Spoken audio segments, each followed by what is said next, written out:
This is For Keeps, a podcast about collections and connections.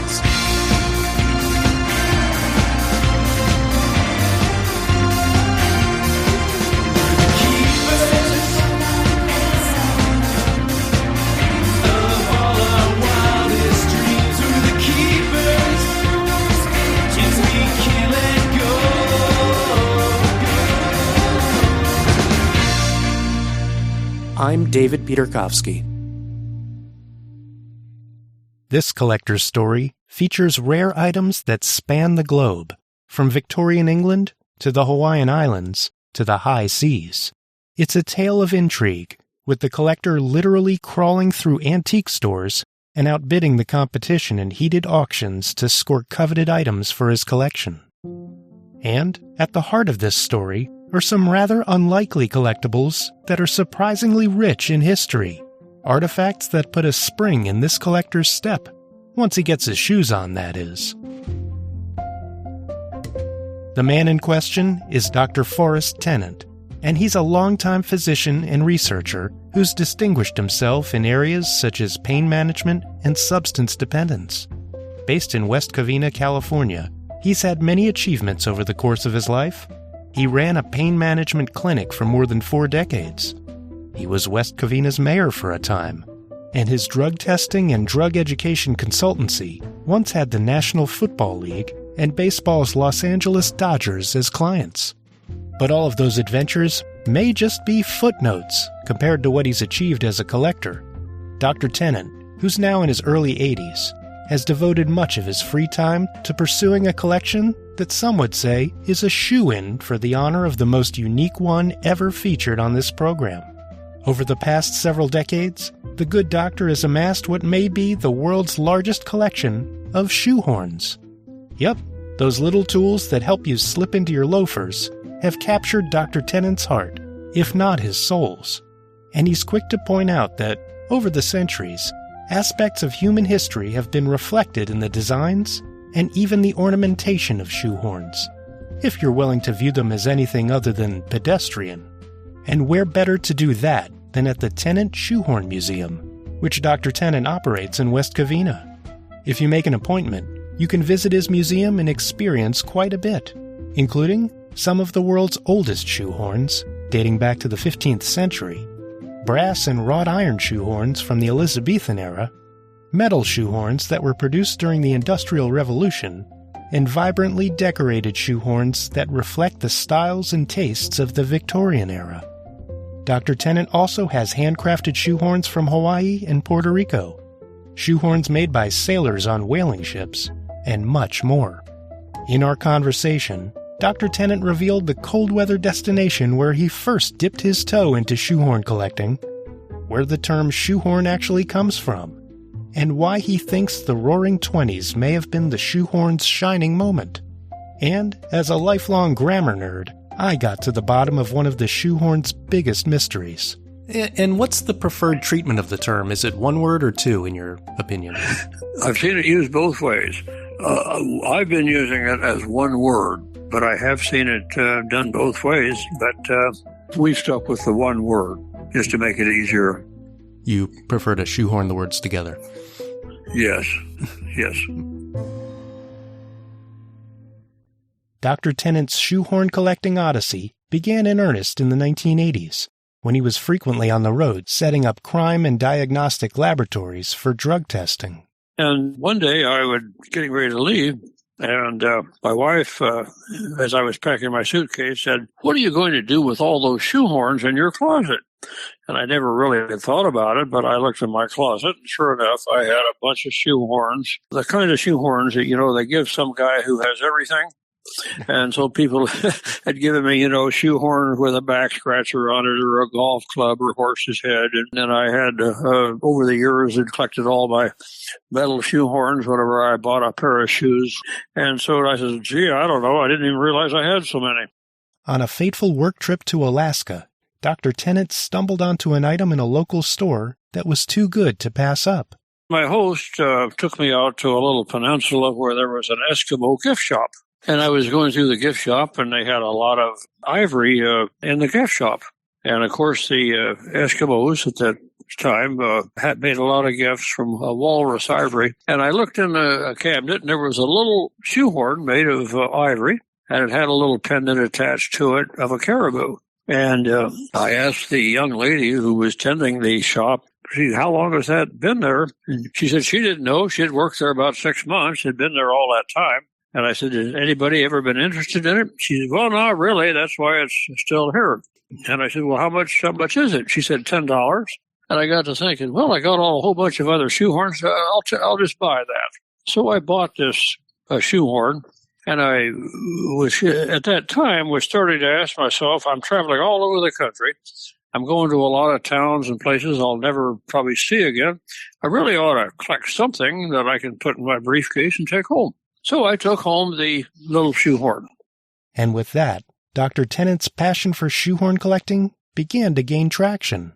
Soon after his visit to Alaska, he was on the road again, this time to Wisconsin to give a lecture. And I had a little time off, and I noticed that near my hotel there were some antique shops. So I decided to go down and look at these antique shops, and then I got quite a surprise. As I walked through the antique shops, I just happened to notice in cabinets were shoehorns. And they were very unusual shoehorns, nothing I'd ever seen before. And they were very colorful shoehorns from the Roaring '20s. Beautiful colors, odd shapes. They had the flappers there with their hats on, their garters, their hose, and they were beautiful. And these had colors that I'd never seen, odd shades of purple and green and pink. And I was amazed. And so I actually bought a bunch of them. And so I got home and I said to my wife and my staff, and I said, these, I never really realized anybody ever made shoehorns that looked like this. These are beautiful. They're kind of works of art. And so between my walrus shoehorn and finding all these Roaring '20s beautiful plastic shoehorns, I just decided to start collecting them. And it was as simple as that. Dr. Tennant's travel schedule afforded him many opportunities to search for more shoehorns, and what he found often reflected the history of the places he'd visited. I got to the French Quarter down in New Orleans, and I went to every antique store in the French Quarter, and I said, do you have any old shoehorns? And they said, shoehorns? He says, you got to be kidding. We got a whole bunch of them in the back room that nobody ever wanted. I said, well, let me take a look at them. And I'd take a look at them, and they were odd things, and some were silver. Pure silver, it looked like to me. I didn't really know the difference between silver plate and pure silver at the time, but I bought those. I was in San Juan, Puerto Rico, and I think I went to every antique store on the island and found some odd-looking wrought iron shoehorns. I did the same thing in Honolulu. Went to all the stores, and in the back rooms, I found a bunch of shoehorns made of bamboo. So anyway, I realized that this was a little more than just something you put on your shoe. So I just sort of started collecting and learning about them. So anyway, that's how I got started. So by 1990, I had an awful lot of shoehorns, but at that time, I still didn't quite know much about the history of the shoehorn. I didn't know much about the materials or where they came from. So I decided to try to do some academic studies of them. But anyway, I've given you a short description of how I got started. Yeah. Well, it seems like at the beginning of this, you weren't really seeking them out. The shoehorns kind of found you. That's a good way of putting it. And I think those of us who like to collect things, maybe that's the way it works. That whatever you like to collect, whether it was old coins or stamps or furniture that does find you, you don't find it. So that's exactly what happened. That's a nice way of putting it, actually. Well, thank you. And can you explain why they're called shoehorns? Yes. The shoehorn is an invention, if you will, of the Renaissance. Now, if you go back to biblical times, for example, or prehistoric times, humans wore sandals, made of hide from animals or maybe bark from trees. And somewhere along, probably around not too long after the death of Christ, they made leather shoes. Now, these shoes were rather stiff. They didn't know much about tanning or making shoes, but they started making leather shoes somewhere around probably 1100, 1200 AD. In the 1400s, however, as the Renaissance started, there was great interest in art. There was great interest in music, culture, clothes, fashions. Well, they started making shoes that were soft. But the trouble with the soft shoes was you needed an assist to put them on. And so what they did was initially take animal hide and put that under the heel, and this way they could slip on a soft, flexible, artistic type shoe. Well, the second thing that happened was they used the animal hide, and then they actually used animal bone. And most of that bone came usually from the spine or the leg of an ox. And then there was a bright person came along and said, well, the ideal shoe lift would be an ox horn. It's got the shape of a heel, and so if you take a horn from an ox, cut it in half, you have the ideal shoe lift. And so that's what they did. But what's interesting about this, at that time, one of the most respected craftsmen of that period of history was called a horner. Now, these people had great respect. They would take horns from not just oxen, but from deer and elk and wherever they could obtain horns, and they would make utensils, the jewelry, tools. And so the horners decided they could take an ox horn, cut it in half, and use it to put on the shoes, and they named it the shoehorn. Would you believe that ever since the 1400s, it's now called a shoehorn, regardless of whether it's made of iron or wood or paper or whatever it is, it's still a shoehorn. But it actually came from the invention of using the ox horn to put on shoes. Well, when you explain it like that, it all makes perfect sense. Well, it does, really, if you get right down to it. With a history that dates back that far, it should come as no surprise that Dr. Tennant's shoehorn collection features some particularly old and historically rich pieces. As far as I can tell, our museum has the oldest dated shoehorn. We have a actual horn from an oxen, and it's dated, it has the date right on it, 1500. And that's the shoehorn with the oldest date that we've been able to find. And that was the situation. And then that led later to artistic designs on the horns. Shortly after 1500, Queen Elizabeth actually popularized shoehorns. At that time, you had craftsmen who were also artisans, and they competed with each other. So not too long after 1500, believe it or not, the blacksmiths became a competitor to the horners. And they started making wrought iron shoehorns in the 1500s. And Queen Elizabeth had a number of them made by her local blacksmiths, and that became very popular. If you were a wealthy person and you could afford to have a horner make you a shoehorn or a blacksmith make you a wrought iron shoehorn, you were a wealthy person. That was status at that time. And then something happened in the 1590s, which is truly amazing. The horners started to do engraving on some shoehorns. Now, these are extremely rare pieces. They think there's about 20 of them left in England, and we have 2 in our museum. And these have designs on them that you really have to see them to appreciate what they did, but they literally started engraving shoehorns. And they're beautiful, and the engraving is really something. And that led to what later became scrimshaw among the whalers and other engravers.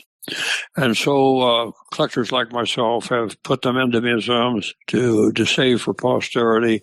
And there are some in Europe, a handful that have been found and kept from that era. So those are the really rare pieces, if you will. In addition to those rarities, Dr. Tennant is happy to toot the horn of his pieces from what may be the shoehorn's heyday, the Victorian Age, encompassing the second half of the 19th century. This was a time in which the Industrial Revolution had brought forward all kinds of machines, but you also had a second renaissance to where people wanted houses that were decorative. That's where the Victorian houses came from. Clothes were upgraded and quite stylish, jewelry, but also along with this were shoehorns, amazing as it may seem. During the Victorian era, a number of the silversmiths made pure silver shoehorns. Now, I've tried to collect most of them in the world, and we've managed to collect probably the lion's share, and they're beautiful silver shoehorns. They were made by the finest of silversmiths. Tiffany made several. Now, these were one of a kind, usually made for people of wealth who wanted a shoehorn. Many of them are engraved with their names, and they're works of art that astound one to see that they actually made shoehorns out of a very expensive silver. Also, at that time, they made silver-plated shoehorns, like silver-plated silverware, but those are not near as striking as your pure silver. Now, the other thing that occurred during this time were ivory shoehorns. Elephants were captured and destroyed, the ivory horns taken, and those ivory horns were shipped into China, Japan, the United States, Europe, and many ivory shoehorns were made during that era. Of course, they're not made now, but these ivory shoehorns also had engraving on them, many beautiful designs. Some even have a little pornography, believe it or not. But the Chinese and the Japanese made beautiful ivory shoehorns during the Victorian era, and we've collected a lot of those. And again, you would be shocked to even see that they exist and wonder almost why the effort was put into these. Dr. Tennant's collection of shoehorns also includes examples made from scrimshaw, crafted when 19th century whalers went out to sea. Scrimshaw was the term applied to whalers on whale boats between about 1820 and 1880, in which whalers went to sea. And they had lots of time on their hands because they may be at sea for a year or so, and they would be sitting there on the ships waiting to spot a whale. And as they captured the whale, they would take the whale's teeth and put designs on them, and those teeth have become very famous with their designs, and they're great collector's items. Now, the teeth were too hard to make a shoehorn, but they could take the whale bones, cut them up, and make other kinds of instruments. And we have at least one whale, probably made on a whaling ship. During that period of time, we've managed to find what we believe is a bona fide scrimshaw shoehorn made on a whaling boat during that era. But are sure we've found one. There were a lot of fraudulent shoehorns that they said were made on ships, but we don't believe so, because one of the things that we can find, if a shoehorn is made out of ivory, it has one appearance, and if it's made out of bone, an experienced person can tell the difference between bone and pure ivory. And at any rate, so we have what we believe is the only whalebone scrimshaw shoehorn that survived that era. I have to ask, and I'm sure each piece, and these are pieces, they are like works of art, as you said. How have you gone about collecting the shoehorns? There must be a different story for each one. Well, there is a little bit. At the time I started my shoehorn collection, I was also doing some collections of some hair receivers and some vanity sets, and I had maybe a couple of I was just tinkering around maybe with some other things. For example, I made a collection of some of the pottery that was made here locally where I live. But when eBay came about, for those of us who were collectors at that time, one had to make a decision. And the one I made, I'm glad I made, but it was also a little heartbreaking at the time. The most fun I had with the shoehorns between 1980 and the time eBay came online, which was in the 1990s, somewhere in there. For 10 to 20 years, I had a great time going to antique shows, auctions, visited dozens of antique stores, met a lot of very fine people in the antique trade and other people who collected various things. And that was a lot of fun. But when eBay came online, a person who was a collector had to make the decision, if I'm to continue collecting, I will have to bid and go online and buy from there. And so that's what I decided to do. a person who worked for me became very expert in bidding. And so every day we would go on the eBay bids. And for years, I had a man in Belgium and a man in Germany bidding against me for shoehorns. But I got my fair share. I guess they did too. But you'd have to go on eBay and bid if you were to be a world-class collector. And now, of course, things like shoehorns, and you probably could pick a dozen other collectibles, to where everything is now in private collections, and people like me are not interested in selling them at all, but to retaining them. But eBay brought about an entire different way of collecting, particularly if you wanted to be a top collector and to get the top items. So I bought hundreds of shoehorns through eBay and through their type of auctions. And today you don't really have a lot of auctions, but I still can find every once in a while a top flight shoehorn on something like Ruby Lane or on eBay. A handful do come up every once in a while that have collector value. Unfortunately, you're not going to find rare silver items and some of the rare things that I collect by going to your antique shows or to your antique stores. They're just too rare. So eBay and the computer changed collecting, at least for me and a lot of other collectors, forever. Got it. And you mentioned the people in Germany and Belgium. Is there a shoehorn collectors community out there? No, there is none. It's not beneficial. I've heard from a few people who have small collections, nothing as large as the one we have. So it's not many, probably less than a handful. That's why I've cherished my collection. I had no idea that we would end up having the world's share of a valuable item like this. And so we take good care of the collections and are trying to make sure it's available for posterity.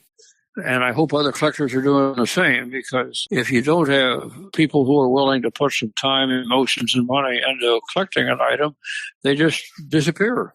They're just gone. So I'm always tickled to death to hear and glad to hear that somebody's collecting anything from spittoons, to letter openers. It's great to see that. I've learned one thing, and if you don't have this individual who really takes a liking and a love of one thing and collects it, the collectibles can just disappear.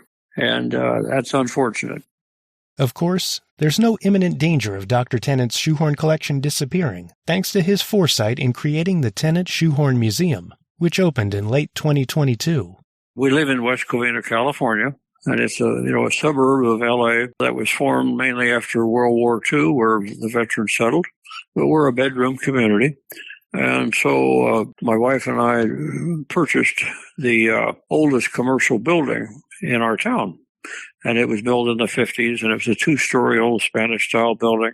And so we've taken that, and we have donated part of the building to the city's museum, the West Covina Historical Museum, and then one other part of it is for our Shoehorn Museum. So we hope that it stays here for posterity. Mm-hmm. And how is the museum's collection organized? We try to do it history-wise. All those bone shoehorns of the 1400s are on one cabinet, the wrought iron of the 1400s in another cabinet, all the ivory together.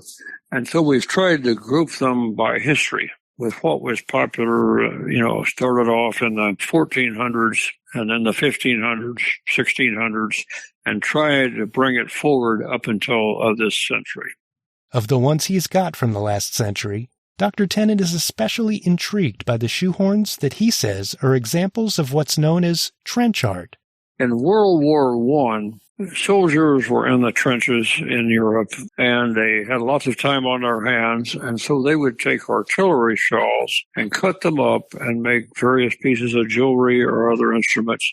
And we have, we believe, 2 or 3 pieces of artillery shell that have been made into shoehorns by soldiers during World War I. So that's kind of a nice oddity that is of some interest to you. Also, speaking in the military, we do have what we believe is a wooden shoehorn kept by an American officer during the Revolutionary War in this country. And we do have another wooden shoehorn that was found on a Pacific island, and it belonged to a Japanese officer during World War II. And also the military, U.S. Navy, during the 1800s, the War of 1812, and we think even during the Civil War, the U.S. Navy issued brass shoehorns to their officers. And we managed to collect about a dozen of those over the years. Another thing that might surprise people, Tiffany, the terrific, institution that Americans all know about for one reason or another, they became famous for their lamps, but they also made some shoehorns over the years, and they actually made some almost pure gold shoehorns. Now, they're extremely valuable, but some of those are in the museum. You've also had some wood carvers who've gotten into the act, and they've made some beautiful shoehorns out of wood carvings, ranging from long bamboo shoehorns made on the island of Hawaii down to those made out of ebony from South American forests. So we've had the wood carvers get in the act. Another set of very artistic shoehorns that aren't appreciated. Abalone shells were made into shoehorns. And then, again, I can't impress upon people enough at the colorful shoehorns that were made during the Roaring '20s. They're truly, you almost don't know what to say when you see them. They're just very colorful and very pretty. It really captures the essence of the Roaring '20s, if you will.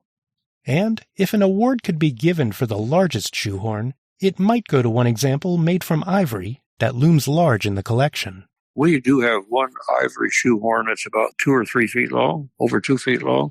And we have one from the steers, the cattle that were driven up the Chisholm Trail and into Dodge City in the 1800s. And then we have one shoehorn that's probably 2 feet long, made out of pure horn. So we do have some of those oddities in the museum. Yeah, wow. I guess that makes it easier. You don't have to bend down as much. Well, that's true. You wouldn't have to bend down with these at all.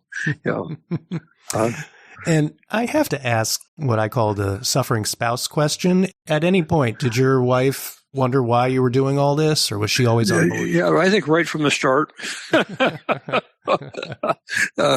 She's never criticized it, and she's got to be where, well, like most people, when they found out I did this, thought I was a little strange and kind of kooky, and maybe collectors all have to be a little kooky and a little eccentric. I won't argue with you, because we probably are, because we're like art collectors. I could give you a good argument that you have to have a little eccentricity about you or something that strikes you about art, and particularly when you want to collect it. But basically, once she started seeing the beauty of some of the shoehorns, she's been right with me on it. And has been amazed as I have. And so she's been very supportive, very helpful. That's great. And she was probably very supportive of you getting that building downtown to put all these shoehorns in. Yes, very much so. Yeah. Yeah. She has her own collection of some old books that she likes to collect. So, but she's not the inveterate compulsive collector like myself. Well, one in the family's enough, I think. Yeah, I think so, yeah. You don't want two of me around. To illustrate Dr. Tennant's point about the uniqueness of collectors, he was happy to share an anecdote about running into a fellow collector, quite literally, at an antique store in Ohio. I found out that almost all of the shoehorns that I interested were on the bottom shelves of cabinets. And so I'm in this antique shop one morning, and I'm actually crawling along looking for shoehorns in the bottom of these cabinets. And I turn the corner, and literally I run into a guy who's also on his hands and knees collecting something. And we sort of looked at each other and laughed, and he said, "What are you collecting?" And I said, "What are you collecting?" And I said, "Shoehorns." And he said, "Spittoons." So anyway, he was looking for spittoons, and I was looking for shoehorns. Oh, we went to had some coffee and had a lot of laughs about that, because that's how you know a compulsive collector. But also people that I've learned, that I've met over the years that like to collect one thing. They're great people. They've got a great appreciation for what's come for history and for the artisans that have made these top flight collectibles. So I'm glad you've got your show and are recognizing some of it, because I've met so many wonderful people who do collect things, and I'm so glad they do, because they're preserving tradition, culture, and above all, they're recognizing forms of art that aren't appreciated. Yeah, collectors' passions are almost as captivating as the things they collect. You bet. You bet. I'm still on the lookout. You just never know when you might have something show up. Most of the things that I've collected that are the most valuable, I purchased from stores or from people who had no idea how valuable they were. And you hate to say you took advantage of them, but sometimes that you feel like that does happen. This person has this extremely valuable collectible piece and doesn't know what it's worth, and you get a real good bargain. Then, of course, you run into the other people, too, who know darn good and well what it's worth, and you either pay the price or you won't get it. But I know I still stay on the lookout with some of your better websites like Ruby Lane for pieces that I acquire. So I found in the last year I've found one or two pure silver shoehorns online, and I did purchase them. So the search never really ends. The search never ends. Yeah, I don't want anybody collecting the better shoehorns. So a bigger picture question. You've had a long career as a physician and researcher. This may be a shoehorn style stretch here, but how would you say your collecting relates, if at all, to your career? I mean, is there any crossover between the two passions? Yes, I do in one sense. Pick your favorite physician. I don't care whether they're a surgeon, a pediatrician, obstetrician, or whoever they are. But you'll find that your really top flight physicians all have some modicum of medical history. If you really want to be an expert, let's say, on a certain type of cancer, you probably know something about the history of that cancer. When it was first discovered, maybe the man's name who discovered it, how they treated it. And so I think that medical science did one thing for me.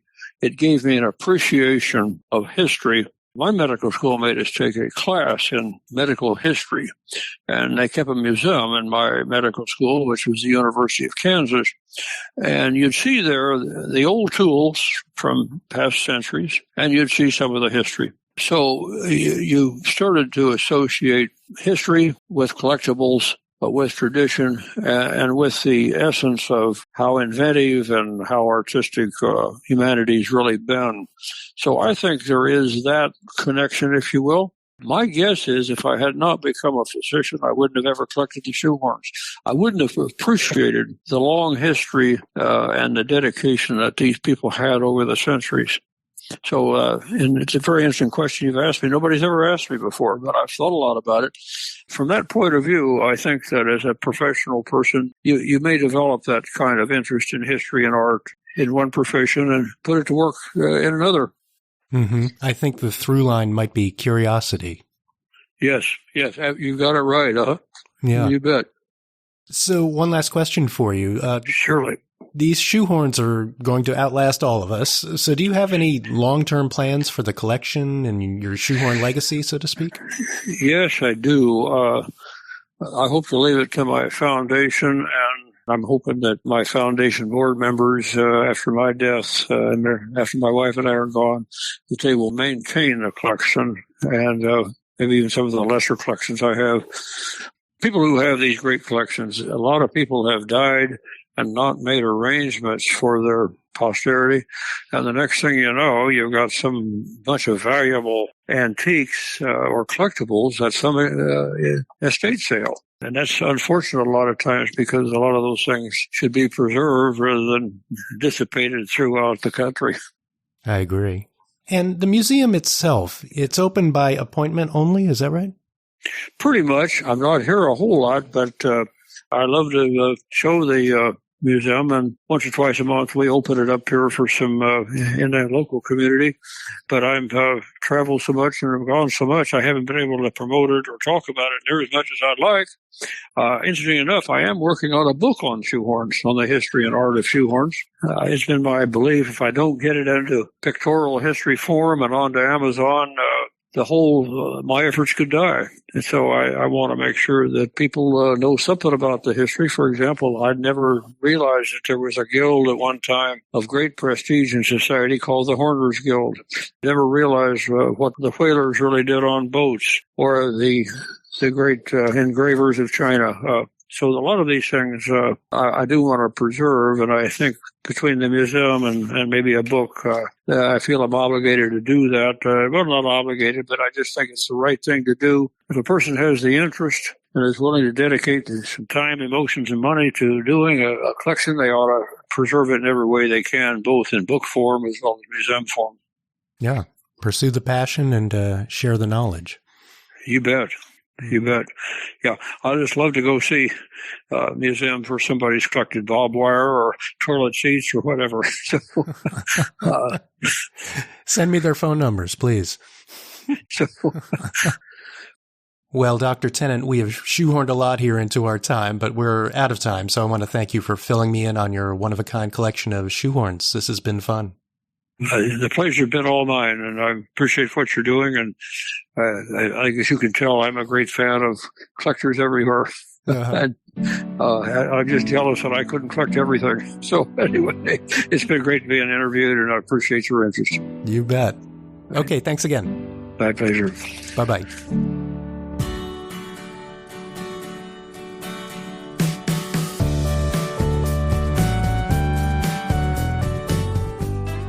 Well, I bet when you woke up this morning, you didn't think your day would include so much information on shoehorns.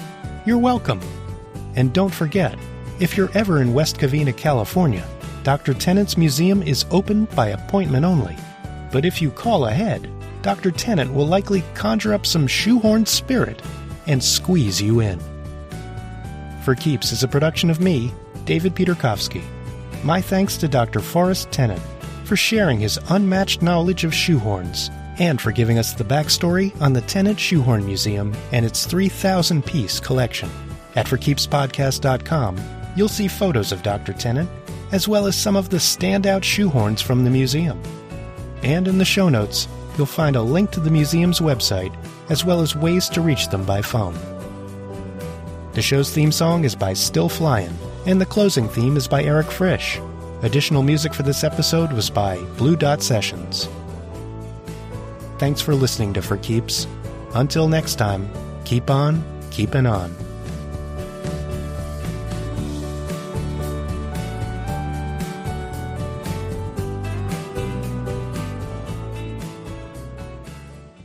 And I'm not retired, and I'm not slowing down. You can add that. You made that clear.